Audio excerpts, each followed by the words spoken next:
Señoras y señores, último bloque. Emmanuel Bisset es un amigo especialista en Derrida. La filosofía no se hace solo en Europa y no se hace solo en Buenos Aires. Digo en Europa, aunque Derrida es Europa, es realmente alguien que ha logrado la implosión del pensamiento europeo desde la deconstrucción. Aparte es un judío argelino, nacido, un judío francés nacido en Argelia, diría, ¿no? Para a darle más confusión a la cosa. Muy interesante la obra de Derrida y su desterritorialización de la filosofía, que permite reapropiarse de los territorios desde otro lugar. Emmanuel es de Córdoba, doctor en filosofía, investigador asistente del CONICET. ¿Sí? ¿Se acuerdan del CONICET? Ahí está sobreviviendo desde acá toda nuestra banca. Profesor en la Universidad Nacional de Córdoba. Publicó muchos libros sobre Derrida. Yo tengo un par, por ejemplo, Derrida Político, que editó junto a Ana Paula Penchazadeh. Y Sujeto, una categoría en disputa. Ese no lo tengo, lo vamos a conseguir. También Violencia, Justicia y Política, una lectura de Jacques Derrida. La relación entre el Derrida de la deconstrucción, si quieren, más propia del lenguaje, con el Derrida más político, es lo que mejor trabaja Emmanuel. Y ahora está dando cursos, seminarios. Vi que está dando un seminario de posgrado en la Universidad Nacional de Córdoba sobre la muerte, que parece que anda muy bien. Bueno, Emmanuel, un gusto que participes aquí con nosotros y te preguntamos, primera pregunta sobre Derrida, ¿qué texto recomendás para empezar, para entrarle a uno de los filósofos más interesantes, del que yo estoy profundamente enamorado, al que amo con todo mi corazón y mi cuerpo? ¿Por dónde entrarle? Me gustaría empezar contando una experiencia de lectura, mi experiencia de lectura de los textos de Jacques Derrida. Yo empecé leyéndolo hace ya más de 15, diría 20 años casi, a partir de recomendación de un profesor de estética que admiraba mucho por su conocimiento de arte, de literatura. Mi experiencia fue que leía sin estar muy seguro de comprender, y lo que me sucedió es que después de leer 3, 4 libros, recién pude, por decir así, comprender algo de la filosofía de Derrida. Entonces diría que no hay algo así como un texto o un artículo que resuma o que sintetice, sino que lo que produce Derrida es una especie de experiencia a partir de la lectura recurrente de sus textos, de un ir y volver a leer. Sin embargo, hay un libro entre los muchos, ¿no? Más de 64 libros que tiene Derrida, al cual le tengo particular afecto y que recomendaría empezar a leer, que se llama La escritura y la diferencia. Es uno de sus primeros libros, uno de los 3 primeros que publica, ¿no? Publica 3 libros juntos, en el 67, de la gramatología, la escritura y la diferencia, y la voz y el fenómeno. La escritura y la diferencia me parece un buen punto de partida, porque es una colección de artículos, algunos sobre literatura, algunos sobre filosofía. Aparece con mucha fuerza la discusión con el estructuralismo, y aparece, yo creo, los diferentes modos de escritura de Derrida, los diferentes problemas que se está planteando, y creo que es la variedad misma del libro. Es un buen modo de ingresar a una obra que es plural, que es diversa y que se va tejiendo en un lento trabajo de escritura. Librazo, librazo, La escritura y la diferencia. Obviamente, de los 3 que nombró Emmanuel, es el que, aparte por la, multiplicidad de los artículos que hay ahí, hay un artículo sobre Emmanuel Levinas, Violencia y Metafísica, que es impresionante. Es el más accesible. Yo suelo recomendar libros de entrevistas que no son libros específicos, ¿no? Hay un libro que se llama ¿Y mañana qué?, que es una entrevista que le hacen a Derrida, ya el último Derrida, por donde el pensador francés se le anima a distintos temas, el tema de lo animal, de la hospitalidad, de las nuevas familias, de la extranjería. Entonces uno no está leyendo al Derrida escritor, pero está leyendo las ideas de Derrida, que está bueno como para para entrarle también, pero aparte hay que saber que a lo largo de su producción literaria, Derrida va cambiando mucho su manera de escribir. Los primeros libros, que son los que nombra Manuel, son libros más tradicionales, están escritos bajo el género literario, filosófico, si quieren, más clásico. Después se va a la mierda Derrida, ¿no? Y juega mucho incluso con romper las formas del texto, ¿no? Próxima pregunta. Querido Emanuel, ¿por qué pensás vos que habría que leerlo a Derrida? ¿Qué suma? O si está mal la palabra, pues si Derrida escuchar que decimos qué suma leerlo, nos mata, ¿no? ¿Qué aporta Derrida? ¿Por qué leerlo? Yo diría en primer lugar que porque es una experiencia. Y cuando digo experiencia, lo digo en un sentido fuerte. Quiero decir, atravesar los textos, atravesar su dificultad, volver a leerlos. Yo creo que ante todo la experiencia de leer a Derrida es una experiencia de relectura, de volver y volverse a los textos. Eso genera con el tiempo una transformación, diría una conmoción, diría una dislocación de algunas certidumbres que tenemos. En segundo lugar, porque Derrida nos arroja la pregunta, los textos de Derrida, por eso leer a Derrida, de hecho es ante todo una experiencia de lectura, de qué significa leer. ¿Qué significa leer? Eso sería la segunda cosa que me interesa decir. Porque leer no es simplemente, poder pronunciar en voz alta o inteligir un texto. ¿Qué es leer algo? ¿Desde qué preconcepciones? ¿Cómo construimos sentido? ¿Cómo comprendemos algo? Entonces, parece que también hay una sospecha que nos arroja Derrida que cuáles son los presupuestos de los cuales partimos a la hora de leer. Y es como si nos repitiéramos una y otra vez qué es leer y cuándo empezamos a leer. De algún modo, mi experiencia es que luego de haber leído muchos años y volver a los textos, recién puedo decir que he empezado a leer a Derrida.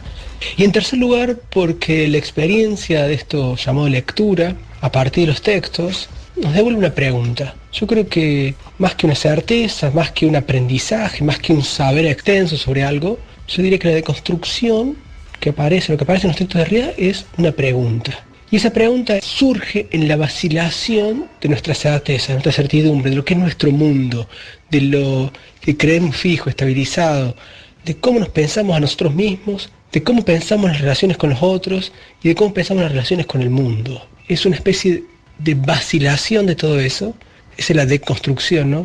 Es una lectura que derrumba el mundo y ahí aparece la pregunta, y ahí aparece la angustia de esa destrucción, pero al mismo tiempo aparece una radical apertura. Una lectura que derrumba al mundo, dice Manuel, que me encanta como explica Derrida, está derridiadano, derridado está en realidad Manuel, porque a uno le pasa eso con los autores, se engancha tanto que termina como confundiéndose con su estilo, pero me encanta, Manuel, cómo desplegás las ideas, toda esta disquisición acerca de qué es leer, es incluso te diría la experiencia misma de lo que vos proponés como la experiencia de lectura de Derrida, ¿no? Incluso escucharte a vos hablando de Derrida es una experiencia, ¿no? Y de esto se trata, de recuperar lo que la experiencia de lectura puede generar en la transformación, sobre todo pensando que para Derrida nada hay fuera del texto, o sea que todo es experiencia de lectura.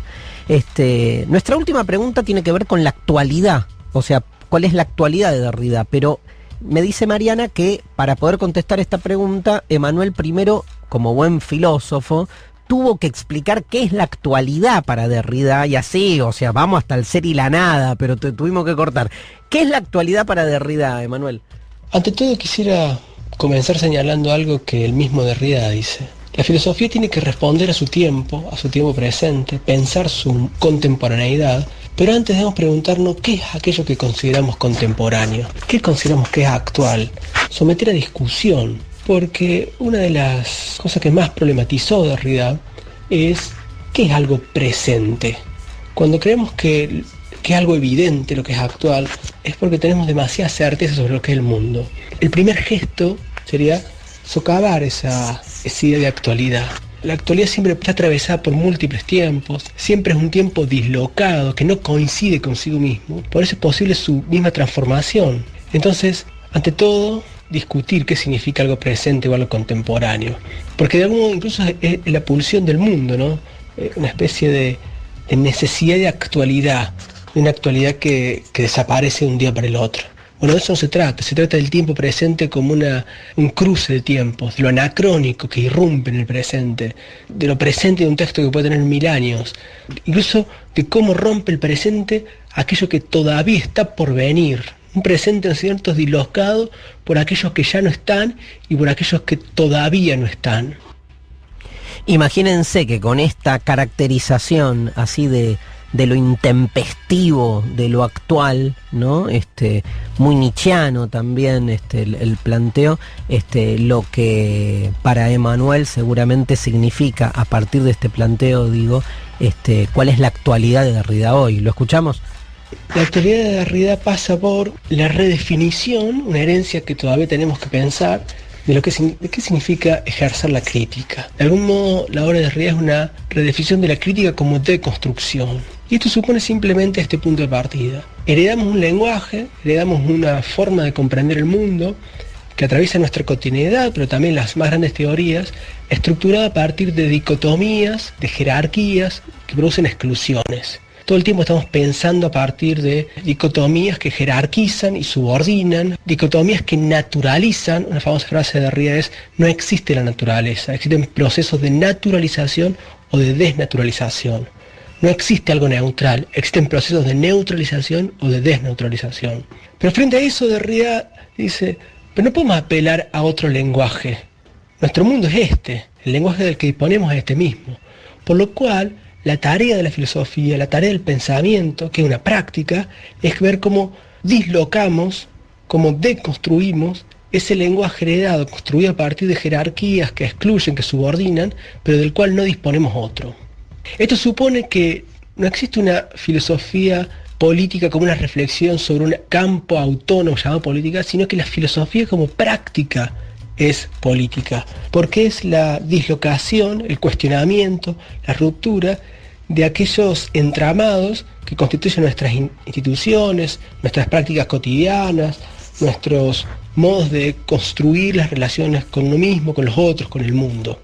Nada más actual, en algún cierto sentido, en un mundo que parece discutir entre el neoliberalismo, donde todos somos empresarios de nosotros mismos, donde hablamos en términos de capital humano, de cómo invertimos nuestro tiempo, o un mundo neofascista, donde se reaparecen todos los prejuicios raciales, sexistas.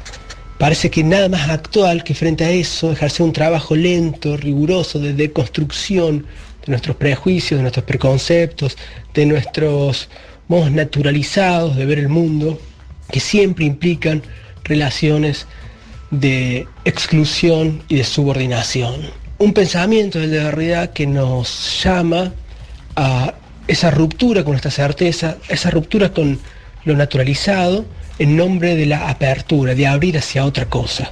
Nada más actual entonces, nada más urgente diría, que una filosofía cuya práctica es política, en tanto nos arroja el desafío de romper esas estructuras para dar una apertura a lo que viene y a quién viene. En un mundo que excluye cada vez más, donde tenemos imágenes todo el tiempo de náufragos en el Mediterráneo, de muros que pretenden dividir países, nada más actual que esa ruptura con esas certezas para abrirnos a un otro, para ser hospitalarios a lo que viene y a quién viene. Ruptura, ¿no? Ruptura para que llegue la apertura, ¿no? No ir hacia la apertura, no generarla, porque ya le estamos añadiendo, digamos, nuestra violencia propia, la violencia de lo mismo. Es al revés, derrumbar, deconstruir lo que se presenta incólume para que entonces se abra y aparezca, irrumpa lo otro, lo desconocido, lo que finalmente nos ayuda a transformarnos, a salirnos de nosotros mismos.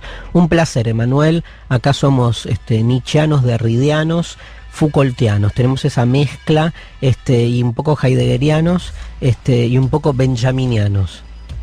O sea, un quilombo básico, pero entre los 5, digamos, y un poco platónicos también, y un poco bilardistas. Que es... ¿Quién? Ah, Marx nos tira acá Mariana, que se quedó en el siglo XIX, también.